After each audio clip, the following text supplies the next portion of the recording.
Welcome to my channel. Today we're going to be playing with Cyanotype. I bought this kit by Jacquard. It consisted of part A and part B. Let's switch them over. So part A is potassium ferricyanide and part B is ferric ammonium citrate. So the fer part has to do with iron. So this is a technique that was developed way back in, 1842 by Sir John Herschel.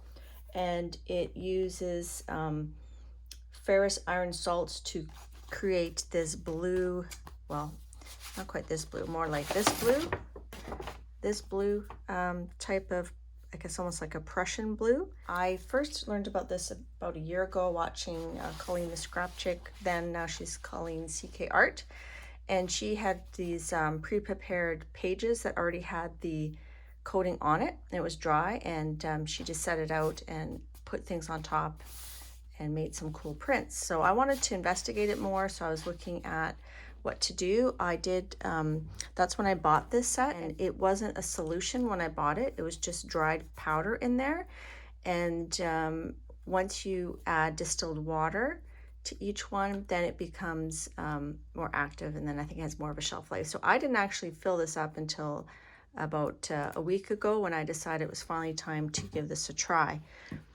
In my researching, I found on YouTube several videos, and I'm going to link them below, and I was especially intrigued by the wet cyanotype. So instead of buying pre-paper or using the solution to coat your paper and then letting it dry in a dark place and then using it, what wet cyanotype does is you paint it on and then you expose it right away. And I found it interesting because you can then add different things to it. One of the videos, they used diluted vinegar, so I used that. They used salt. I had salt ready, but I didn't have enough salt, so I didn't end up using the salt. They used turmeric or paprika, which I didn't use. They also used baking powder. I didn't use that. Soap bubbles. I did use soap bubbles.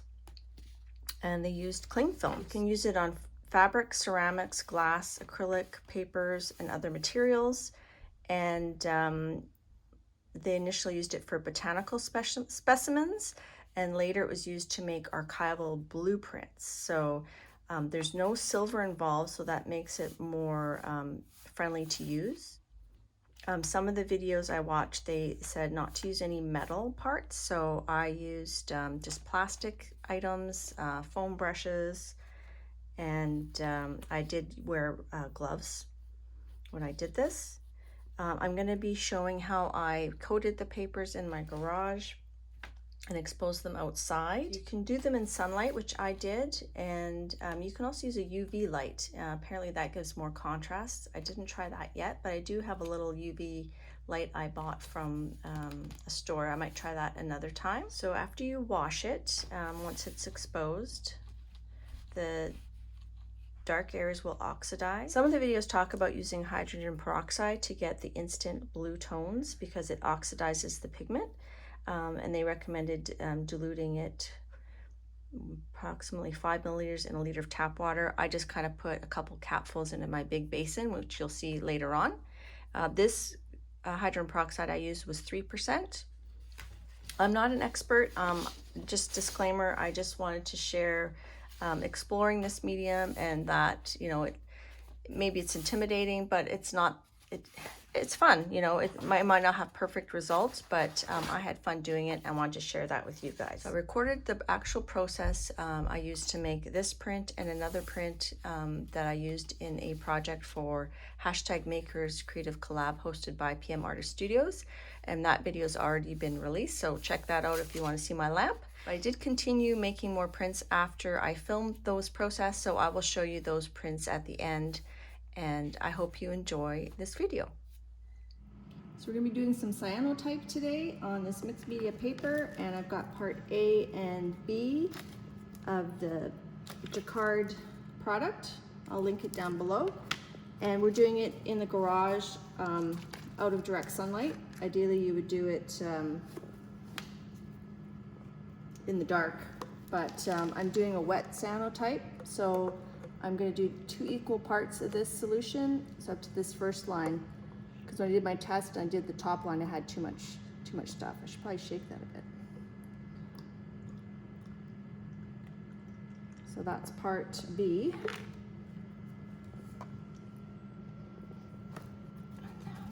Put the lid on. So it doesn't get activated until you've mixed both parts. Once you've mixed it, I think it only stays good for a couple hours. So we're gonna do our prints together at the same time. That's part A. And I don't have my mixing stick, but I think we can just do this a little bit. And then I'm gonna just be putting it on with this sponge brush. All right, so I'm just gonna put a somewhat even layer. And because we're not in the dark, it's going to start oxidizing or whatever it does pretty quickly. So we're going to do one paper and go outside and place our items, and then we'll come back and do the other paper. And I'm just doing it on these plastic Tupperware lids because I'm using the base of the Tupperware as my rinsing containers, which are already outside ready to go. So with the wet print, you don't have to wait for it to dry. You just bring it out and start putting your stuff on. I'm going to cover this though so that it doesn't get exposed to light too much. And we're going to go outside and put that on our tarp. All right, so I'm going to try to put that. So I'm going to put my sticks on. And it already started oxidizing because I wasn't quite ready. So you can see it turning a green color already. And I just kind of want a random array of sticks.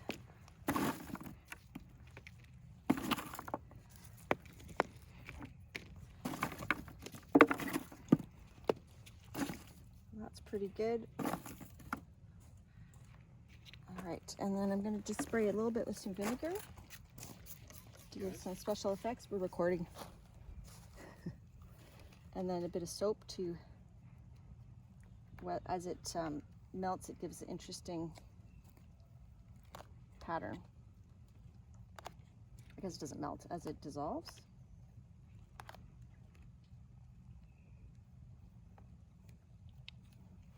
And then we leave that in the sun for a bit. Add a few more little stickies.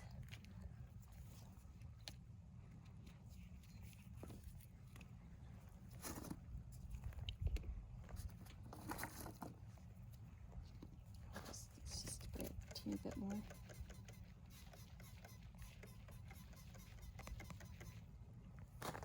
Okay, and then we're going to just leave that in the sun and come back to it.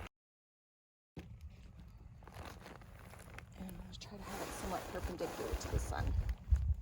All right, we're going to do our next piece of paper now.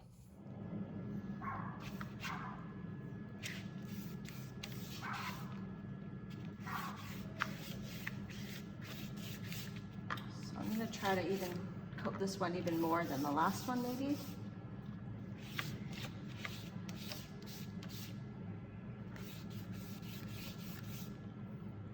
Still have lots left, so I might do some bonus prints, but I won't record those. If they turn out, I'll show them. So I'm just being a little sloppy. Okay, so we're going to take that outside now. I'm going to cover that.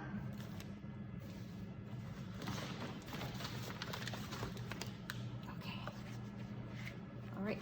So this one I want to do some sticks, and when I did my prototype, the sticks weren't laying flat enough, so it didn't make a very good shadow. So this time I'm going to use some glass on top to really get it to stay put.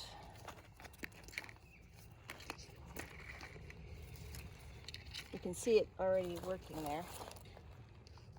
So I think that's probably pretty good. I'm going to do the same thing, a little bit of the vinegar, a bit of soap bubbles. Maybe that's too much, but I kind of like those little, let's put a little stick down here.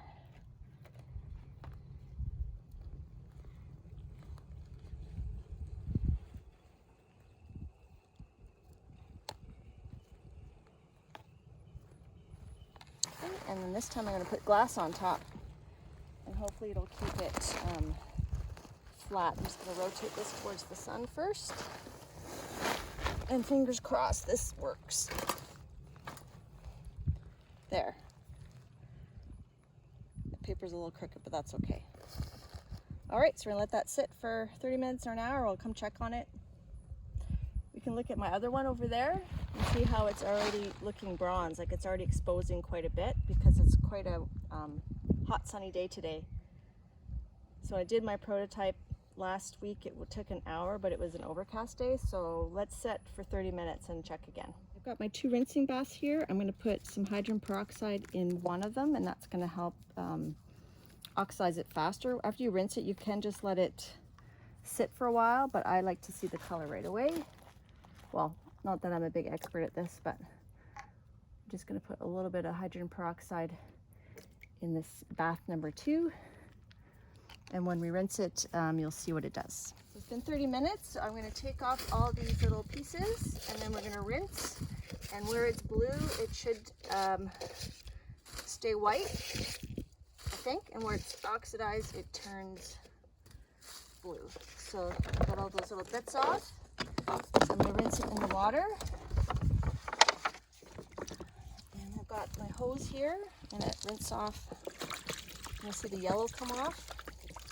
Maybe it's the opposite. I can't remember now. We'll see.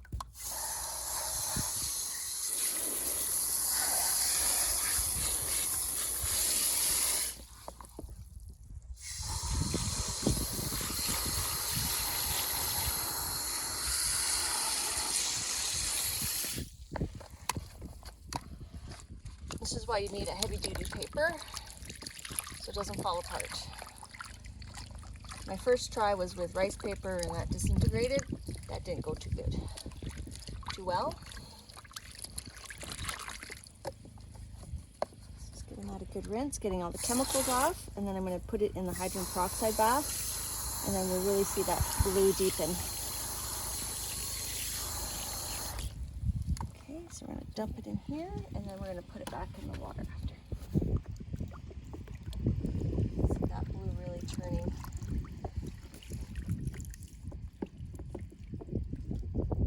Do that on its own, I think, after some time, but it's nice to see what it looks like right away, I think. And another rinse, and then we're going to let it dry.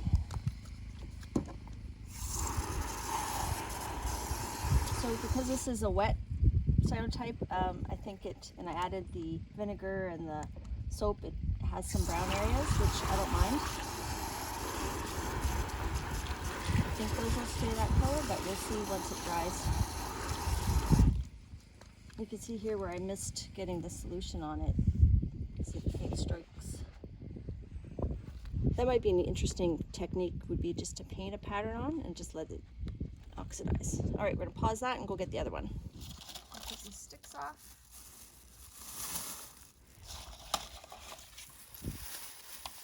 Hopefully we got a good shadow. Not sure what that part's going to do, but we'll see. You can see actually where the plastic squares cause things to pool. I wonder. I don't think I let this one expose long enough. We'll see. Give it another rinse, and then we'll put it in the peroxide.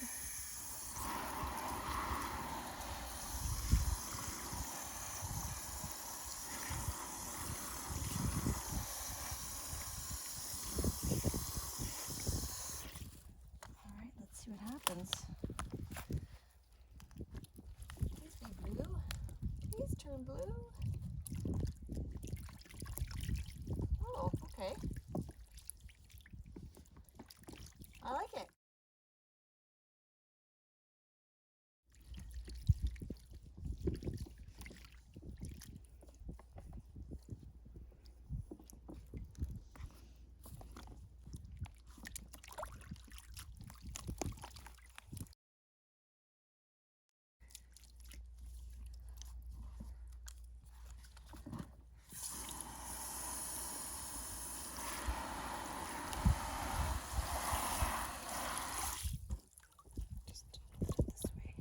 Don't want it to rip.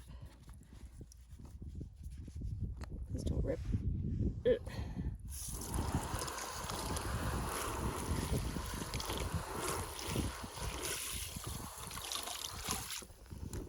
Okay, let's go put that to dry. So I hope you enjoyed watching that process. Here's the prints. This one you saw me make. And I'll insert a picture of the other one because I ended up using that in my lamp, so you can check out that video. But here's a picture of it just lying flat. And then here's some of the other prints we made, and I will put how it looked. I'll move that over. Up here I'll put some picture-in-picture of how the prints looked as they were sitting in the sun. So I was quite happy with that one. I might use this to make a companion lamp. So I'll just zoom in here if you can see all the details are kind of cool. So I think what the vinegar does is it tones down the blue, and the soap bubbles seem to make it more of a yellow. I test that out a little bit later. Here's this one here. You can see the soap bubbles there. That's like super cool. And here's how this one looks exposing. And they do say it's, well, the videos I watched said it's better to overexpose rather than underexpose. One of the videos also said to use wax to seal it to prevent further degradation. I haven't done that. Maybe I'll just see how it goes. This one you can see here, I left a white border. This one I used vinegar but no soap, so you can see that there's none of those soap bubbles, and you do get, you know, light blues to dark blues. I believe that's what the vinegar does. And here's a picture of that one while it was baking in the sun.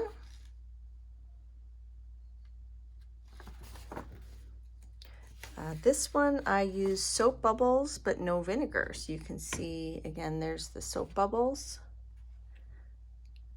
And this one I didn't fully coat the paper. I left parts of it white. I left it kind of streaky on purpose.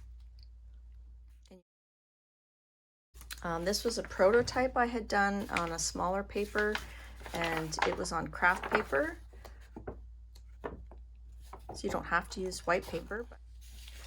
And here's one I did. This is the first one I did with sticks, but like I said, I didn't have the glass weighing the sticks down, so the shadows weren't very distinct.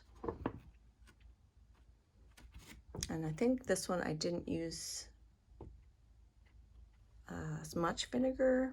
I can't really remember, but that I had done the week before on a cloudy day, and this took probably an hour to expose, whereas all these other ones on the bigger paper, because it was a bright sunny day, they only took about 30 minutes. This was the paper that I used, 14 by 17 inch Canson mixed media paper.